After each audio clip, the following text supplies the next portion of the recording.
अस्सलामु अलैकुम वरहमतुल्लाह। आज की क्लास का हम आगाज करते हैं। आज की क्लास जो है थोड़ी सी डिफरेंट है। इसके अंदर हम बिल्कुल नई चीज पढ़ेंगे, एक टेक्निकल चीज पढ़ेंगे। आप लोगों ने तवज्जो से सुनना है, कोई चीज समझना है आप कमेंट करके पूछ सकते हैं।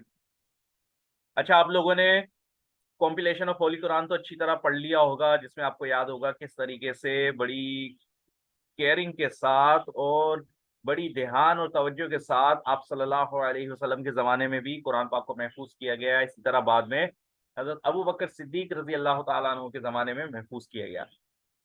अच्छा, इसी तरह हदीस जो है तबा ताबईन ने, यानी कि तीसरा ज़माना जो था हदीस का, उसमें बड़ी केयरिंग के साथ, बड़ी जांच पड़ताल करने के साथ, बड़े उसूल व ज़वाबित के साथ जो है हदीस को अपनी बुक्स में जमा किया, मतलब बुक्स बनाई हैं। अब जैसे देख लेते हैं अस्माउर रिजाल। अस्माउर रिजाल ये एक सब्जेक्ट है। जैसे मुख्तलिफ सब्जेक्ट्स हम पढ़ते हैं और उन सब्जेक्ट्स के अंडर बहुत सारे टॉपिक्स आते हैं। अब मिसाल ले लेते हैं कि जैसे मेडिकल बायोलॉजी जो सब्जेक्ट है, बायोलॉजी, इसके अंदर इंसान ह्यूमन बॉडी के बारे में पढ़ता है। फिर जैसे सीनियर क्लासेस में स्टूडेंट्स जाते हैं तो फिर प्रैक्टिकल भी करते हैं, और सीनियर क्लासेस में जाएंगे तो और ज्यादा प्रैक्टिकल्स होंगे। तो या जो डॉक्टर्स होंगे वो तो रियल बॉडी को ट्रीट करते हैं इंसान की। फिर जो डॉक्टर से भी और सीनियर लेवल के होते हैं वो आए दिन इस तहकीकात में लगे रहते हैं कि नई से नई जो बीमारियां आ रही हैं, इनका क्या रिजल्ट निकलेगा, इनकी क्या मेडिसिन होंगी।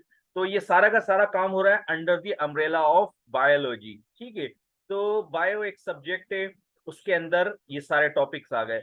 इंजीनियरिंग एक सब्जेक्ट है, उसके अंदर इंजीनियरिंग से रिलेटेड सारे टॉपिक्स आएंगे। इसी तरह ये अस्मा और रिजाल, ये एक सब्जेक्ट है। अच्छा, ये सब्जेक्ट क्या है, इसके अंदर होता क्या है? सबसे पहले अस्मा और रिजाल की मीनिंग समझ लें। अस्मा और रिजाल ये अरेबिक का वर्ड है। अस्मा ये प्लूरल है इसम की, इसम कहते हैं नाउन को, नेम को। ठीक है, रिजाल भी अरेबिक का वर्ड है, ये प्लूरल है रजुल की, रजुल कहते हैं मैन को। अस्मा और Rijal means names of man, ये सब्जेक्ट का नाम है।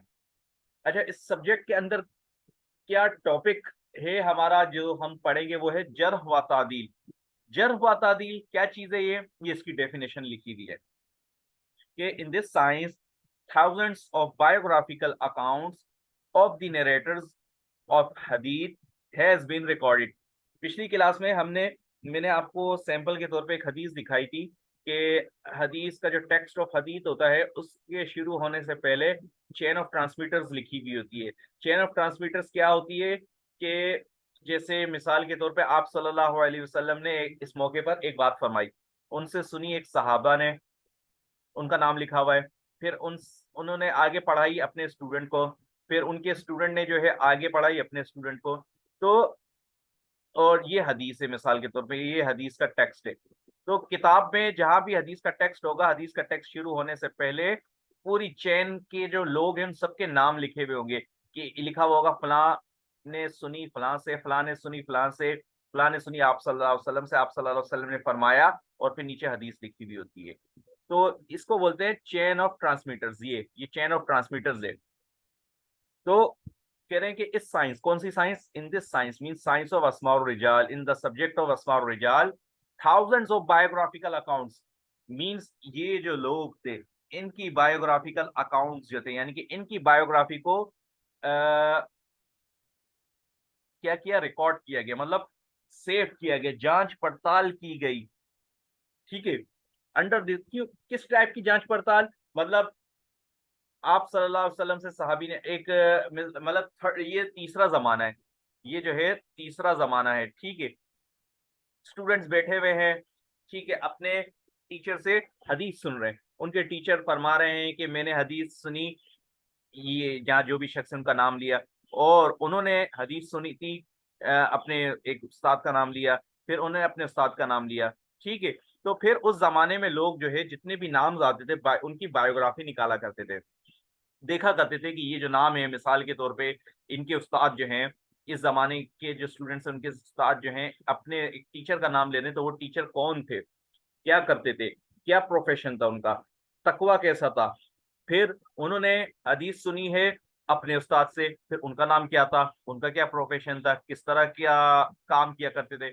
तो ये इस बायोग्राफी निकालना, चेन ऑफ नरेटर्स की इस साइंस को, इस सब्जेक्ट को कहते हैं अस्माउर रिजाल। मतलब चेन ऑफ ट्रांसमीटर्स की बायोग्राफी की तहकीक करना, सिर्फ इसलिए तहकीक करना कि जो चेन आप सल्लल्लाहु अलैहि वसल्लम से लेकर आगे हम तक पहुंच रही है, दरमियान में कोई शख्स ऐसा तो नहीं दाखिल है कि जो हकीकत में ना हो, बल्कि वैसे ही नाम गलती से आ गया हो, कई हदीस में कोई किसी ने अपनी तरफ से इजाफा तो नहीं किया। तो इन सब की जांच पड़ताल होती थी। और फिर तीसरे जमाने में, यानी कि इमाम वो इमाम मुस्लिम, इमाम बुखारी रहमुल्लाह, इन इस जमाने में जो है बुक्स को कंपाइल किया गया, ठीक है। Under this science principles were made to scrutinize the Hadith. हदीस की जांच पड़ताल करने के लिए जो है कुछ उसूल और ज़वाबित बनाए गए कि इस उसूल इस रूल रेगुलेशन के हिसाब से चेक किया जाएगा कि हदीस जो है अथेंटिक है या लेस अथेंटिक है। टू फाइंड आउट, रूल्स किस लिए बनाए, देखने के लिए वेदर अ सर्टेन हदीस इज टू बी एक्सेप्टेड और टू बी रिजेक्टेड, कि हदीस जो है एक्सेप्टेबल है या अनएक्सेप्टेबल है। अब आते हैं हम टॉपिक की तरफ। अच्छा, ये वही बात की गई है इसके अंदर कि अस्माउर रिजाल जो है बनाया गया, और अस्माउर रिजाल के अंदर ये सारा काम हुआ जो कि मैंने अभी यहाँ पे ये सारा एक्सप्लेन किया, ये सारी बात यही लिखी हुई। आगे चलते हैं।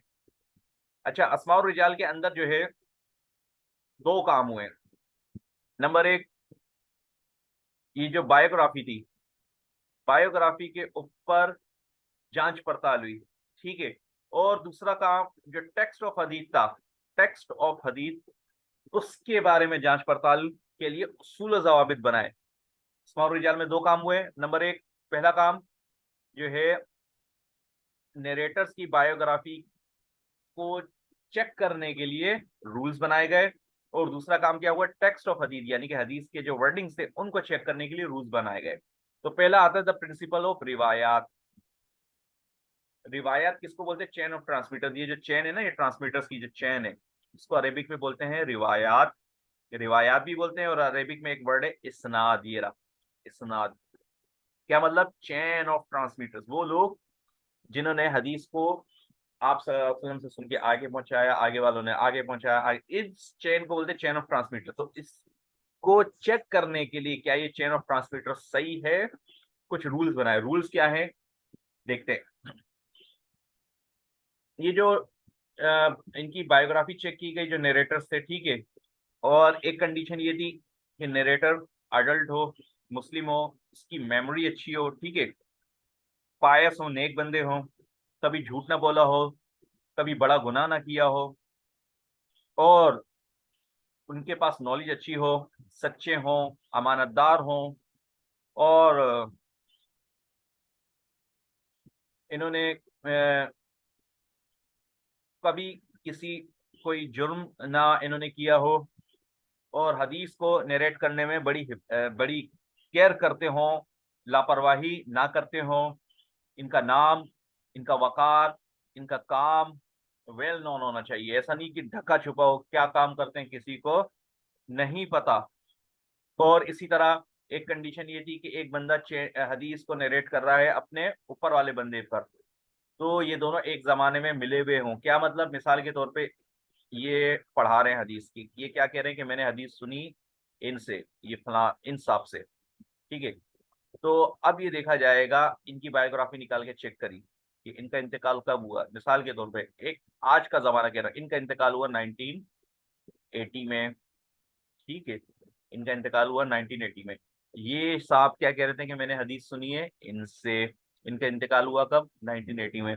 इनकी डेट ऑफ बर्थ क्या है, इनकी डेट ऑफ बर्थ है मिसाल के तौर पर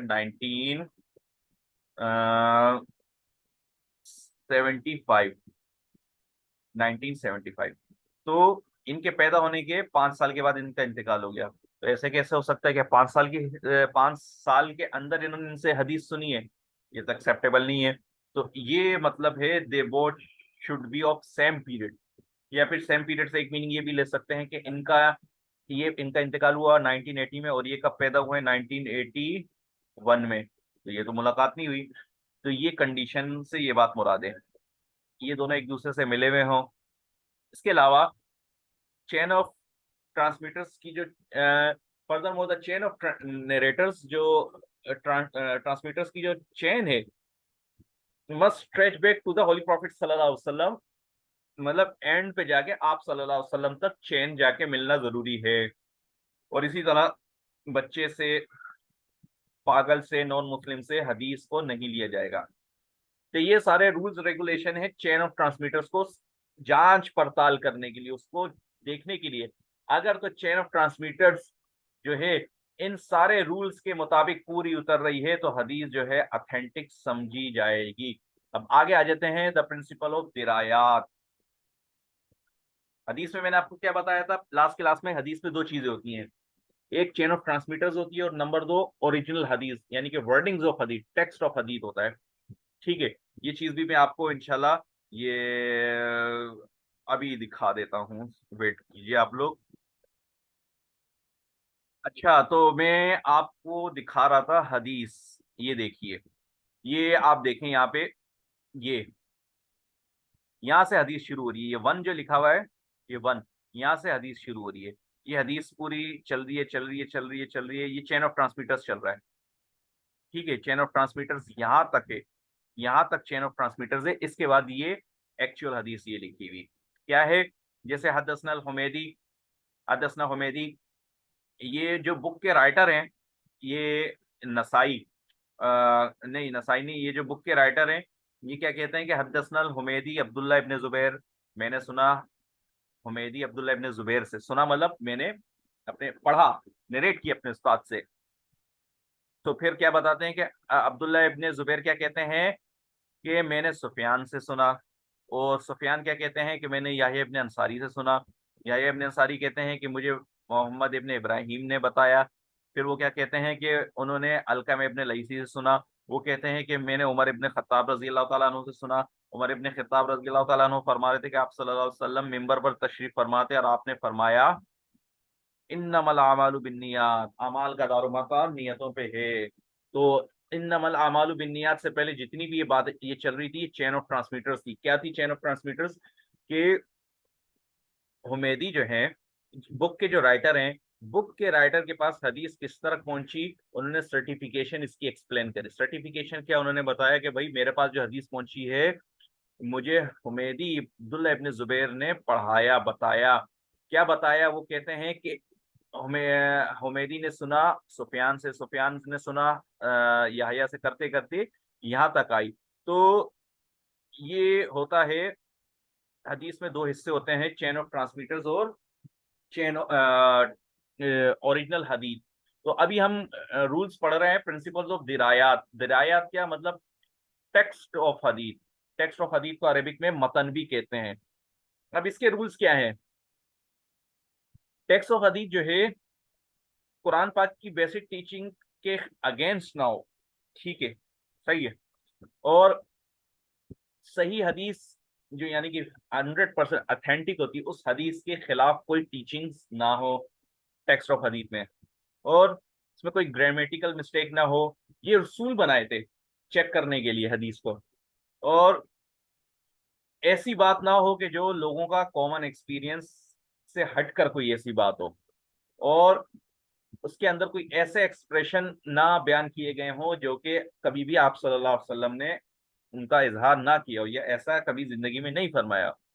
तो ये थे चेन टेक्स्ट ऑफ हदीस को जज करने के लिए कि वो आया सही है या लेस कम सही है, उसको जज करने के लिए रूल्स रेगुलेशन थे। तो इतनी ज्यादा केयर के साथ काम हुआ था हदीस को जमा करने का किताबों के अंदर, और इतनी ज्यादा चेकिंग हुई थी कि कहीं कोई ऐसी हदीस जो कि रियल में उसके अंदर कोई मिस्टेक हो और वो हम उसको करेक्ट हदीस की लिस्ट में शामिल ना कर दें। ये सारी बड़ी मेहनत हुई थी और बड़ी जांच पड़ताल के बाद अहादीस को बुक्स में शामिल किया गया है। अगर कोई चीज आपको समझ ना आए तो आप कमेंट करके मुझसे पूछ सकते हैं। तब तक के लिए अल्लाह हाफिज, मिलते हैं इंशाल्लाह नेक्स्ट क्लास में।